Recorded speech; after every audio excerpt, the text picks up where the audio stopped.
Hi everyone, welcome to the Homebody Haven podcast. I'm your host, Esprit, and this is a show about love, but at the root, self-love.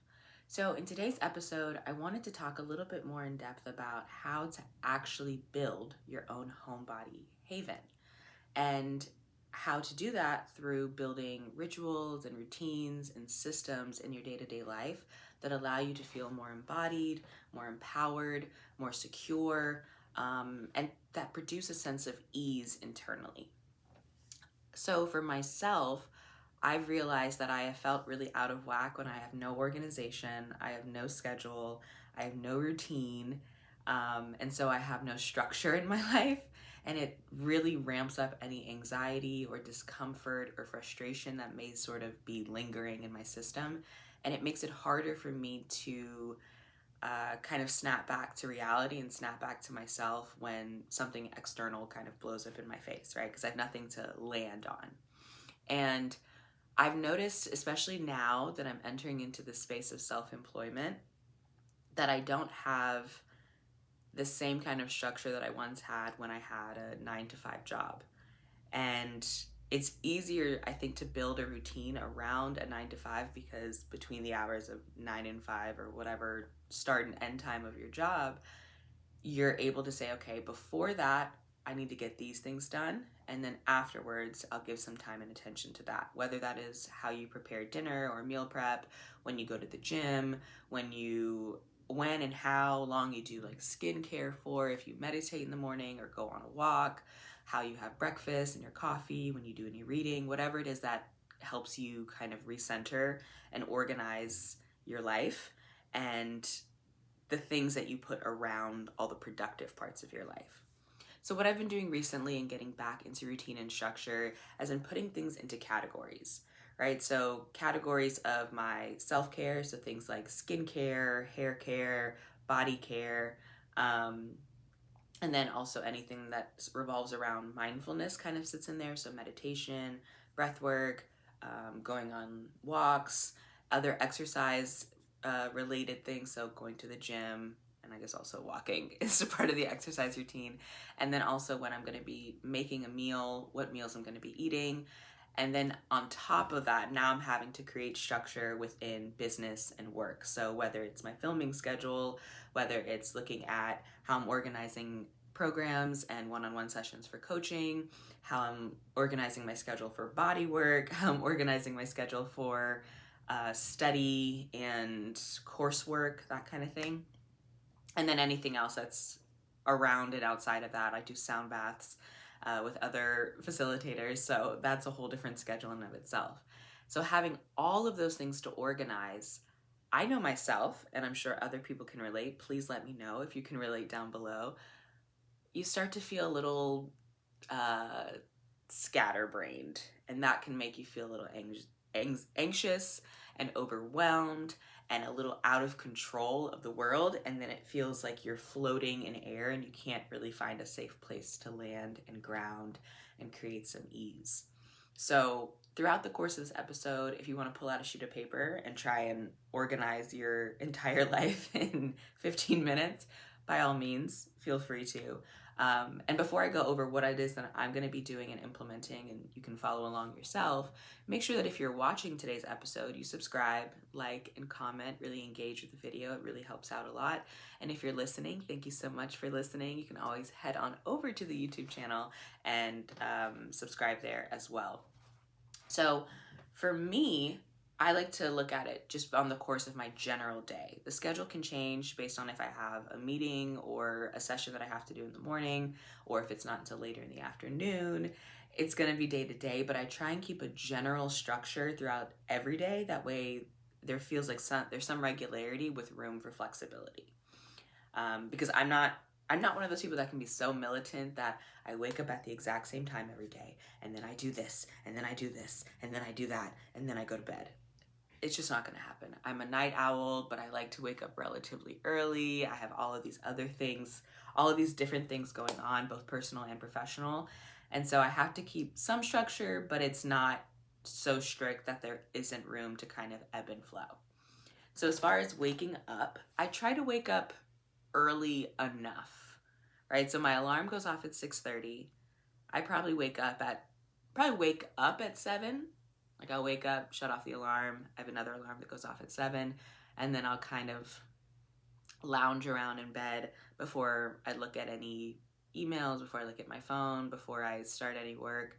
And I'll probably get up between 7 and 8, depending on what it is I have to do in the morning. 7:30 is typical, but let's just say 7 to 8. And at that point, my mom has either already made coffee or I'll make coffee. And I try to stretch in the mornings. Obviously, I'll have water as well before I have my coffee. And I try to stay off my phone unless I see a notification for an email. I'm not perfect. Sometimes I'll just check it. I don't always respond, but I'll check notifications. And my mom and I will chat. We'll have a little coffee and conversation. And then I'll get started on some work. If I don't have to go in for body work client, I'll get started on some work at around 10 o'clock-ish, 9-10 o'clock.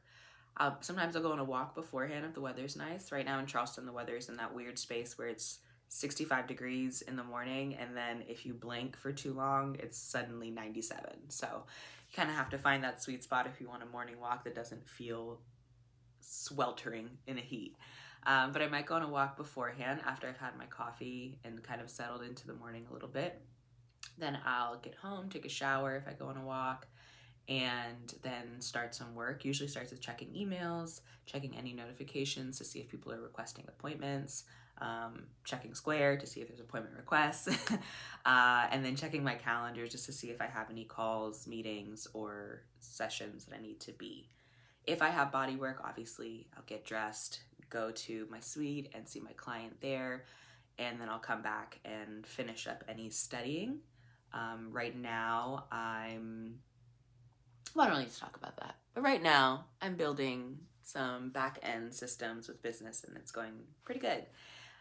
So I'll do some studying and coursework there, and I'll also, in between that, start building, right now I'm building out my one-on-one sessions a little bit more in depth, and potentially working on a group workshop. More to come on that. We'll see. But, I guess also with showering, this is a little bit of a scatterbrained video now that I'm building my systems, trying to put it all together. But with my shower, it's also when I do my skincare routine. That's when I start to freshen up my hair and moisturize my body. And I try to do that really slowly. Like I try to take my time with that. Not to indulge too much or let the time pass, but to make it an actual part of my day. I think that's the thing. We're always moving around like we're prepared to be disciplined, right? Or we're trying to avoid getting in trouble. So we're just moving really quickly and trying to finish things as quickly as possible. And I think the biggest thing that I have found with creating rituals and routines in order to come back home to yourself and make sense of your life and your day-to-day is to just slow down. Things will get done. They absolutely will get done because they have to, especially if they're really important things. And unless the deadline is in 20 minutes, there's really no need to rush through the process. Take your time, enjoy the thing that you're doing, and it will get done, and it'll probably get done better than if you rushed. So even something like skincare, whether you have 2 products or you have one of those 10-step routines, take your time. Enjoy the process of applying each product. Make sure it's fully absorbed before moving on to the next one. Close the bottles and the containers as you go, and just take your time. Look in the mirror. Look at how your skin starts to glow and starts to shine, and really admire yourself. Take time.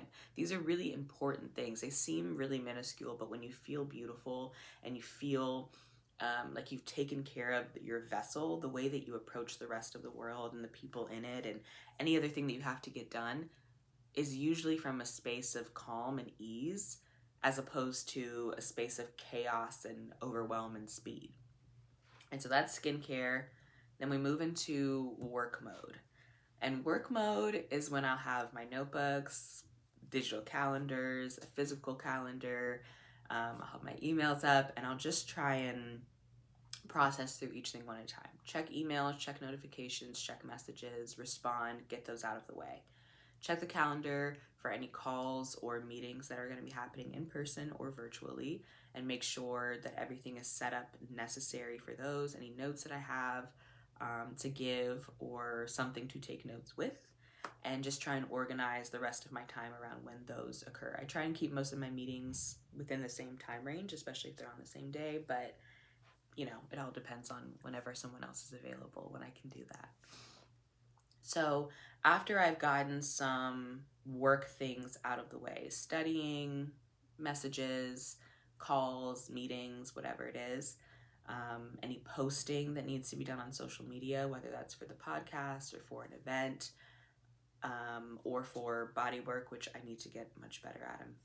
That's part of the building the systems thing. I'll get those out of the way, either schedule them out or post them as is. And then if we fast forward to later in the evening, sort of the wind down period, I try and make dinner. My appetite hasn't really been super huge recently. So I usually have like a very, very late breakfast, early lunch, and then I'll have dinner and maybe some fruit or something in between, but don't really have a huge appetite. But if I'm making dinner, this is also where the slow down part comes in.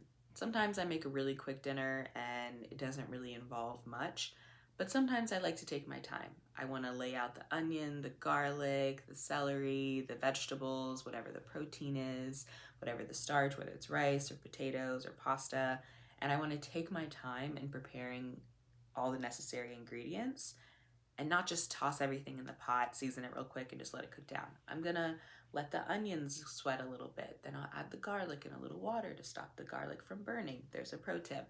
Then I'll add in the other veggies, let everything cook down, add in the spices and the sauces and the proteins and whatever else the process is. I want to take my time. I might put on a podcast or some music or have a conversation with someone and enjoy it as a meditative process. This is self-care. You are nourishing your body, and when you're putting good, slow, methodical energy into your food, that's what you're going to end up reabsorbing, and the food is going to feel just that much more nourishing than if you're throwing everything in a pot, tossing it in a bowl or on a plate, and just scarfing it down as quickly as possible.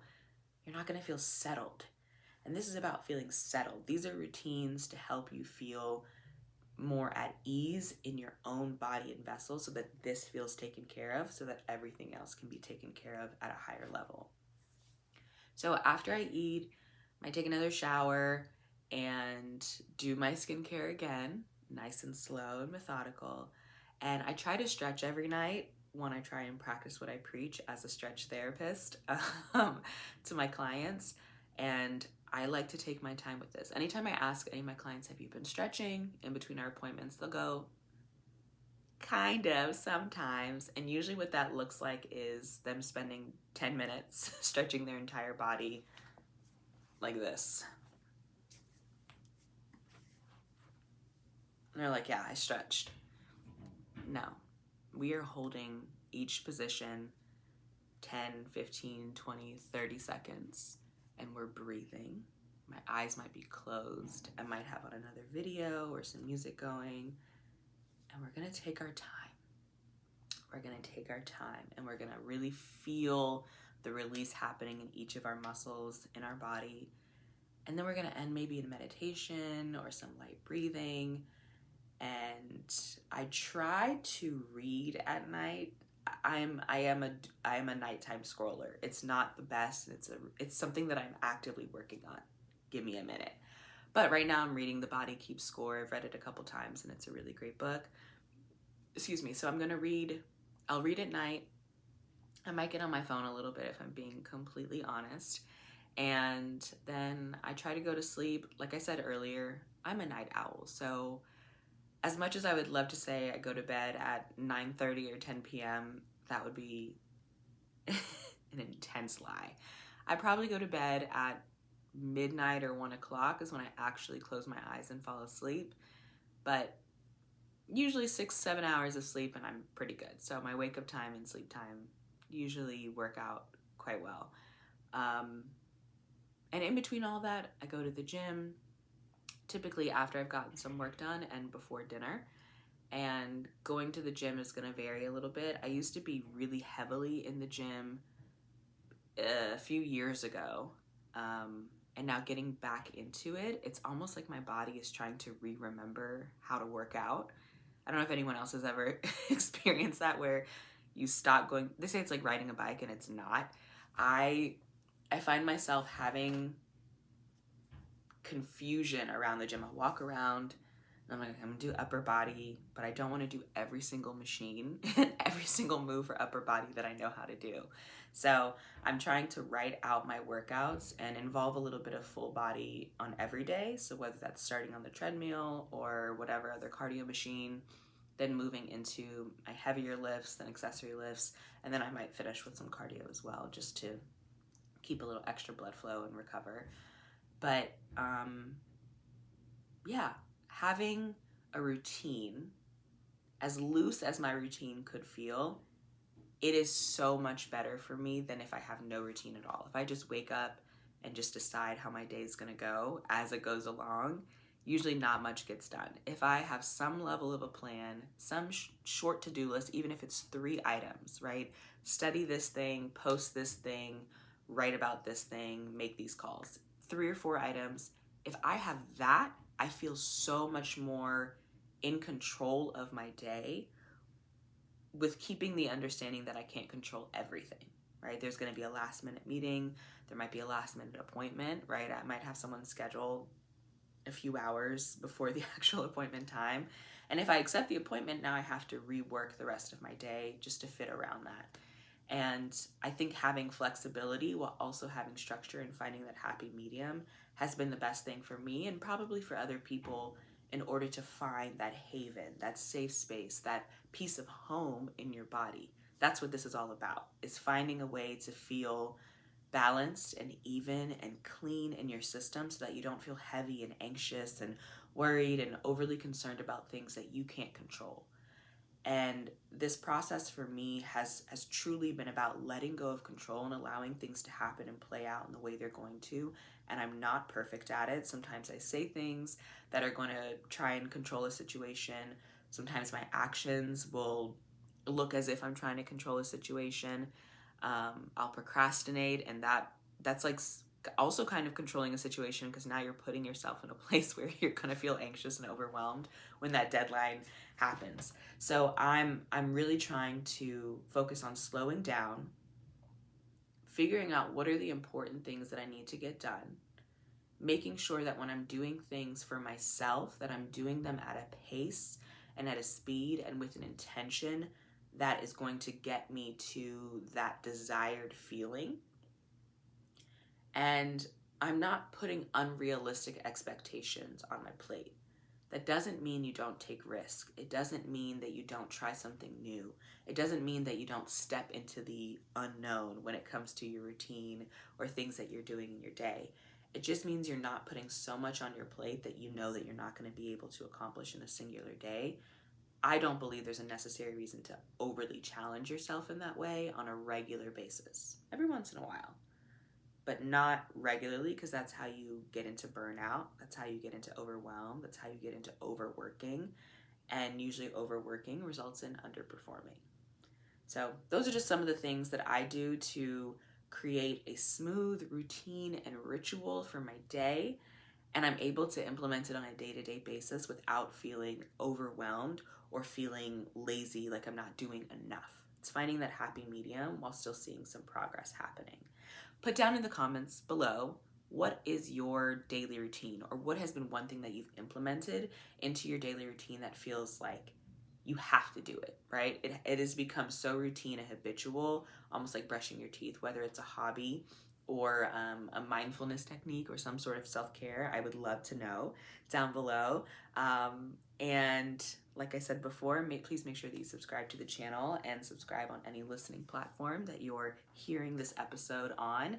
And if you would like to work together one-on-one to really figure out how to create your own homebody haven, you just need a little bit of extra guidance, you can book a one-on-one session with me. That's all down below in the description. And if you'd like to take maybe a more self-paced approach and get into meditation, I've got a workbook called Exploring the 5 Channels of Awareness. There's several recorded guided meditations in there that are going to help you get more in tune with your system and what's happening in your home.